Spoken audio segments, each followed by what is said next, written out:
Bonjour à tous, je vous souhaite la bienvenue sur la chaîne de Filmince et le Singe et on continue cette série de vidéos quotidiennes, je ne sais pas encore combien de temps ça va durer, le moins possible j'espère, mais tant qu'on sera confiné, je continuerai cette série pour parler de musique et puis après on reviendra à un rythme différent parce que bon, mine de rien, c'est quand même pas mal de boulot.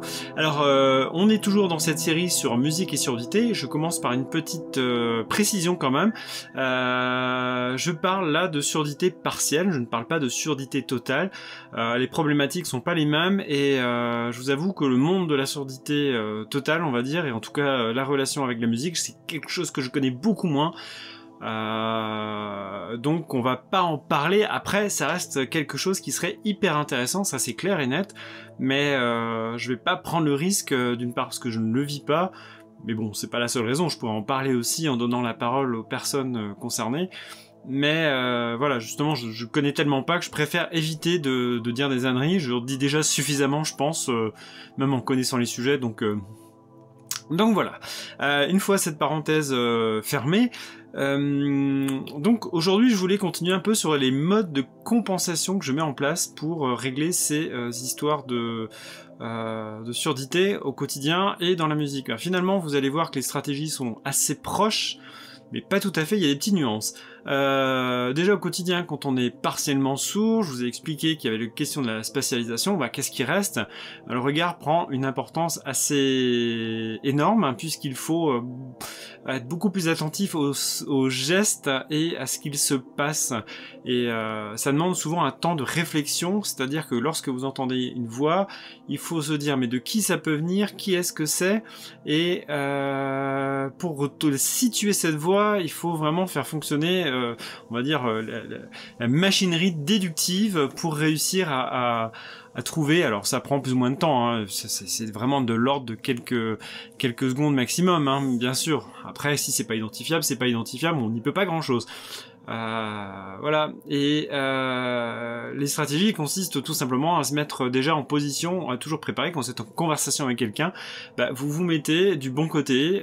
Quand vous marchez dans la rue avec quelqu'un à côté de vous, ça m'arrive très souvent, vous demandez à la personne de se mettre du bon côté. Les personnes qui vous connaissent bien s'habituent, ils se posent plus la question. Ceux qui vous connaissent moins bien sont surpris, vous leur expliquez, puis ça fonctionne, il n'y a pas de souci.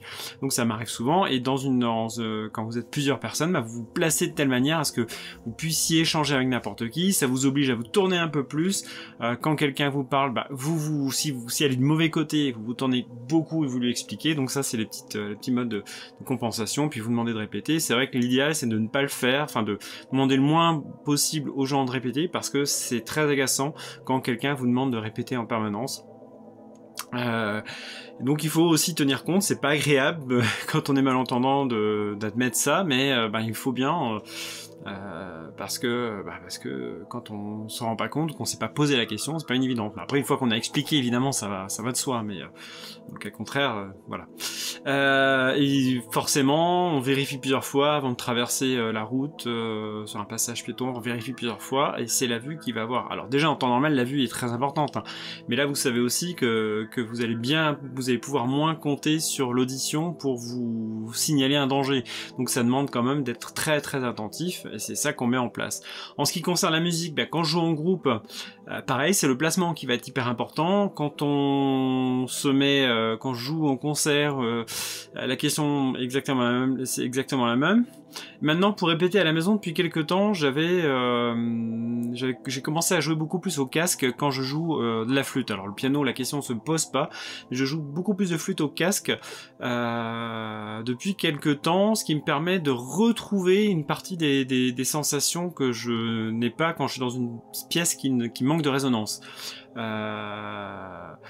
Donc ça c'est quelque chose de positif, c'est un moyen de compensation qui a un coût, puisque forcément c'est le coût du micro, c'est le coût de ce que vous mettez, ce que vous utilisez. Donc moi j'utilise en plus maintenant une pédale d'effet qui me permet d'avoir un peu de un peu de résonance, un peu de reverb. Après c'est hyper efficace et ça devient hyper agréable de jouer. Par contre ça demande forcément de brancher des trucs. La flûte traversière est un instrument acoustique et là ça nécessite d'adapter. Voilà, bon, c'est le moindre des, on va dire, c'est le moindre des problèmes. Mais voilà ce que j'ai mis en place. Il y a sûrement plein d'autres choses qu'on pourrait mettre en place. Voilà les principales stratégies. Il est possible que j'en ai d'autres et que j'ai pas forcément pensé à vous en parler, mais ça je donnerai les précisions en temps voulu. Voilà, je vous invite à vous abonner si ça vous a plu, à mettre la petite cloche pour être notifié dès que une nouvelle vidéo sort. Et puis je ne peux que vous souhaiter une bonne fin de journée, bonne soirée. Et puis on se retrouve demain pour la 3e vidéo de la série. J'aurai encore le bandage, je l'ai encore pendant 2 jours, et après vous